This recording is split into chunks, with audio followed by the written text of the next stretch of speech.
Le Nouveau Testament relate l'histoire de l'Église d'environ 30 à environ 90 après Jésus-Christ. Au deuxième, troisième et quatrième siècle, l'histoire relate plusieurs doctrines et pratiques catholiques romaines parmi les premiers chrétiens. N'est-il pas logique que les premiers chrétiens soient plus susceptibles de comprendre ce que les apôtres voulaient vraiment dire?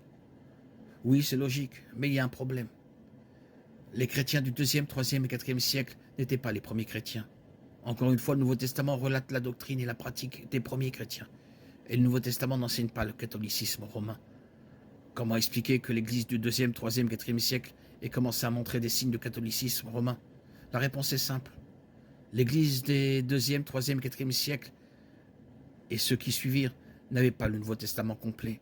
Les églises possédaient des parties du Nouveau Testament, mais le Nouveau Testament et la Bible entière n'étaient pas accessibles au grand public avant l'invention de l'imprimerie en 1440 après Jésus-Christ. L'Église primitive a fait de son mieux pour transmettre les enseignements des apôtres, par la tradition orale et en ayant une disponibilité extrêmement limitée de la parole sous forme écrite. En même temps, il est facile de voir comment de fausses doctrines ont pu s'infiltrer dans une église qui n'avait accès qu'au livre des Galates, par exemple. Il est très intéressant de noter que la réforme protestante a suivi de très près l'invention de l'imprimerie et la traduction de la Bible dans les langues courantes du peuple. Une fois que les gens ont commencé à étudier la Bible par eux-mêmes, il est devenu très clair à quel point l'Église catholique romaine s'est éloignée de l'Église décrite dans le Nouveau Testament. L'Écriture ne mentionne jamais l'utilisation de quelle Église est venue en premier, comme base pour déterminer quelle est la véritable Église. Ce qu'elle enseigne, c'est qu'il faut utiliser l'Écriture comme facteur déterminant pour savoir quelle Église prêche la vérité et est donc fidèle à la première Église.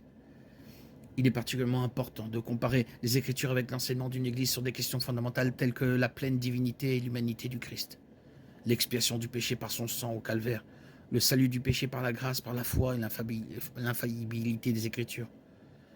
La première Église et une seule vraie Église est mentionnée dans le Nouveau Testament. C'est l'Église que toutes les Églises doivent suivre, imiter et dont elles doivent s'inspirer.